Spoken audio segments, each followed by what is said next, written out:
Hello.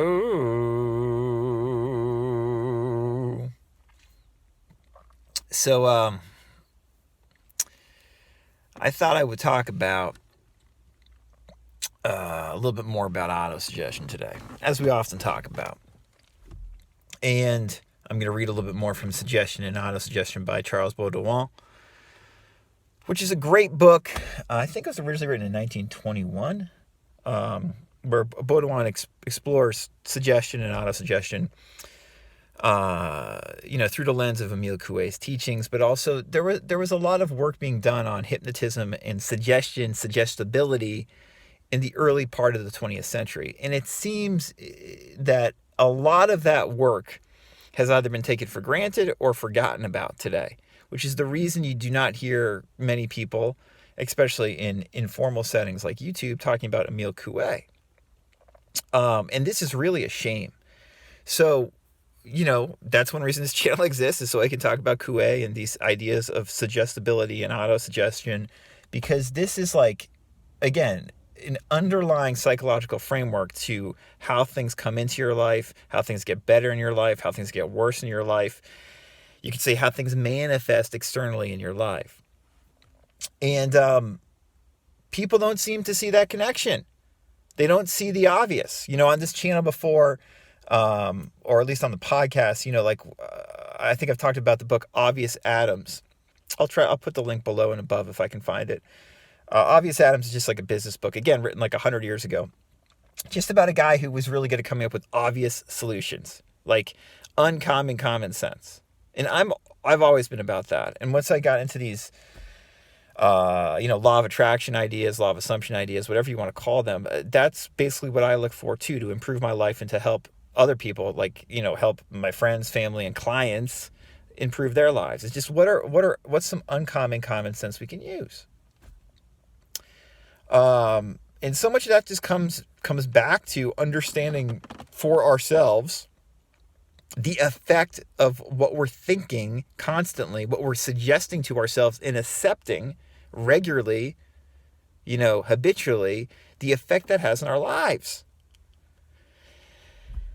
This is if you think about it, if you found this channel, this should seem obvious. Again, this is an obvious Adams type of thing. I'm not saying I'm the best person at explaining this stuff, or that I'm a master manifester, or that I even believe in a lot of these concepts or anything like that. But I do believe for sure in what Coué and Charles Baudouin and people like that, people like William James, people who were sharp and smart, what they thought about suggestibility and the practical implications. You could even say the therapeutic and medical implications of hypnotism. And if you want to link that with spirituality and spiritual language, you can, and we do. On my podcast and on these videos. But you don't have to. You can just look at it from this very uncommon, common sense way of looking at things psychologically. You don't have to link spirituality with it. And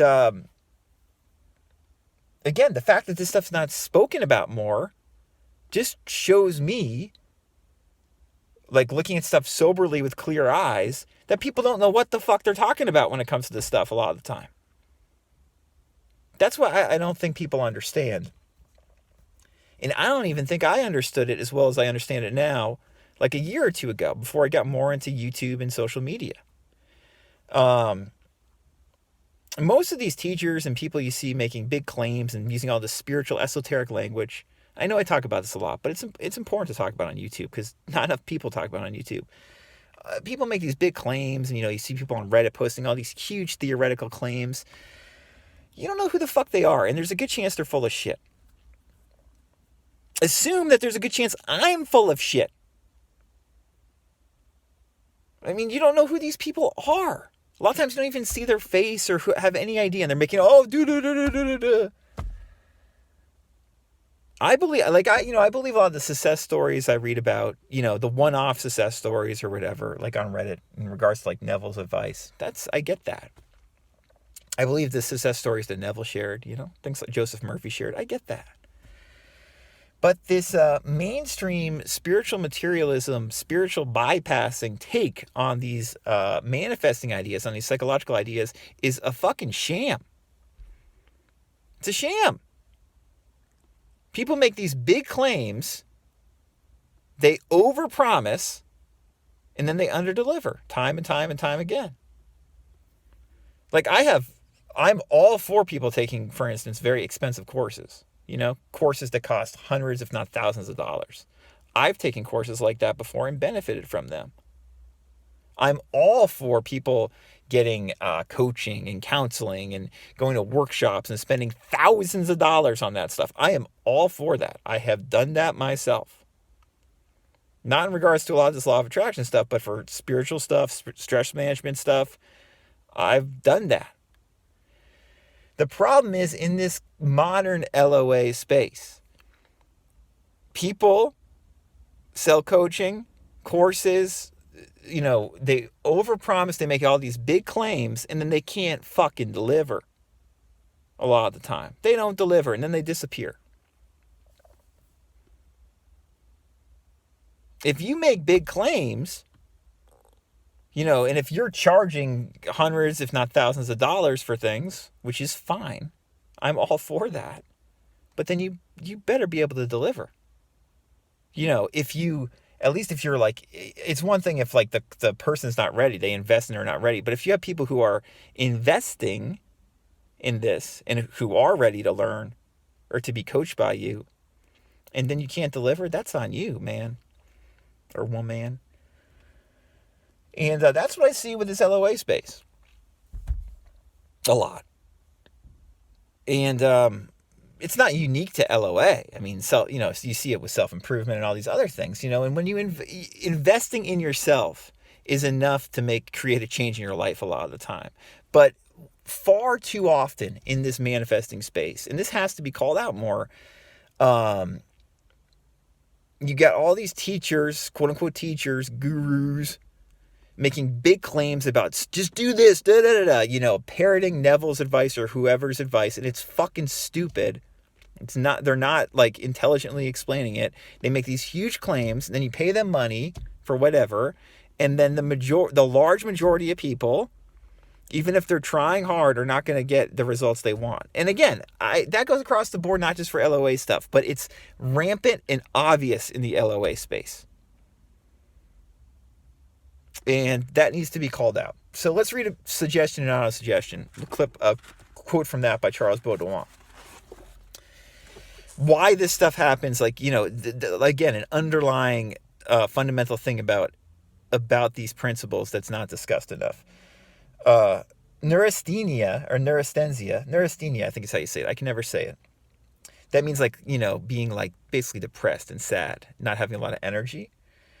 Baudouin writes, neurasthenia may be considered from the neurological outlook. That means today we'd say psychiatrists might prescribe something and say take this medicine, you have more energy, or, there could be something mentally wrong with your brain or whatever. That's all well and good. But Baudouin continues here, but mental conditions play a predominant part in this disorder.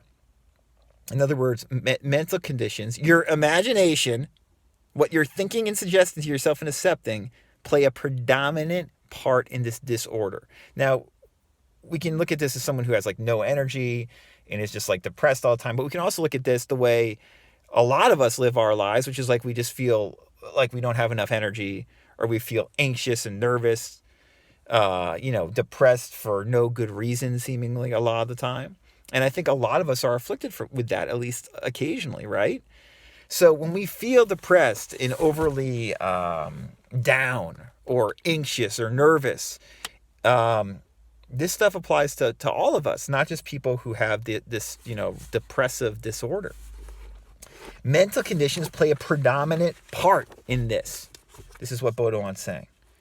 He says, from the mental point of view, it may seem that neurasthenia is an obsession by black ideas, melancholy, anguish, a sense of powerlessness, fears more or less well-founded. Here, too, effort for deliverance is fatal. To use Coué's simile, the neurasthenic, like a man caught in a quicksand, engulfs himself more hopelessly with every effort he makes to get free. On the other hand, when through counter-suggestion or through any other cause, the autosuggestion of powerlessness disappears from the patient's mind, he immediately finds himself on the high road to recovery. This is very interesting. Again, it's interesting for the person who is like clinically depressed, right? But it's also interesting for just all of us, like when we feel anxious, nervous, down for no good reason, seemingly no good reason. There's imaginative reasons this is happening, and there's all these reasons. If we look for reasons, if we read the newspaper, if we read the news, if we listen to people talking about all the problems in the world, which we are going to do sometimes and is good to do sometimes, but if we play into that constantly and keep our attention on that negativity, it's going to affect us, because that's what inadvertently we're going to start auto-suggesting to ourselves more and more. Doesn't mean we should have our head in the sand, but it means we don't want to pay attention and give our continual attention to shit we don't want, to negativity we don't want, to depression we don't want. We want to work constructively on ourselves to help ourselves and to help others.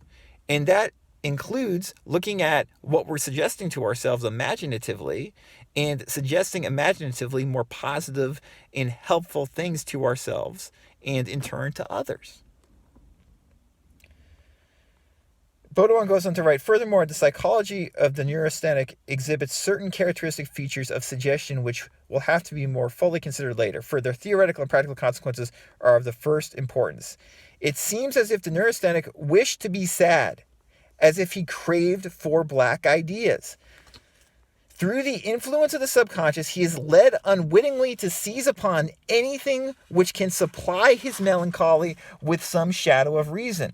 In the newspaper, he pounces upon a paragraph recording a disaster. In his personal memories, he can recall only the gloomy days. He hunts down painful incidents as a beast hunts its prey. He does this, of course, without wishing to. And he does it all the more when he tries not to. In a word, everything happens as if a single goal were in prospect, to be sorrowful. Everything happens as if the subconscious were employing all possible artifices to attain this goal, were inventing all conceivable means to realize this end. There you go. That's how our imagination works against us. Subconscious, imagination are synonymous in this sense. In a word, everything happens as if a single goal were in prospect, to be sorrowful, to be sad, to be depressed, to be anxious and nervous. Everything happens as if the imagination, or the subconscious, as if the imagination were employing all possible things to attain its goal, and the goal to realize was basically to be sad, to be depressed. That's how our imagination works. So people can give you all this esoteric bullshit, use all this bullshit spiritual language, and they don't get to the heart of this stuff, which is like what Baudouin just wrote about here and what Coué always talks about. What are we suggesting to ourselves? What are we imagining negatively to ourselves that we don't want to be doing? And I'm all for you, paying for stuff, getting coaching, taking courses, doing all this stuff to learn how to better recognize this. But too many of these courses and coaches don't even point this kind of stuff out. That's what we have to be aware of. And you don't have to use the language like saying suggestibility, but you have to be aware, if you're working with these manifesting principles, of what your imagination, what you're thinking, what you're suggesting to yourself, what that does to you for good or bad. You figure that out, become more aware of it, start working with it, your life improves, all right? It goes without saying, if you want real coaching, real help with this, you know where to find me, radicalcounselor.com. Until next time, take it easy.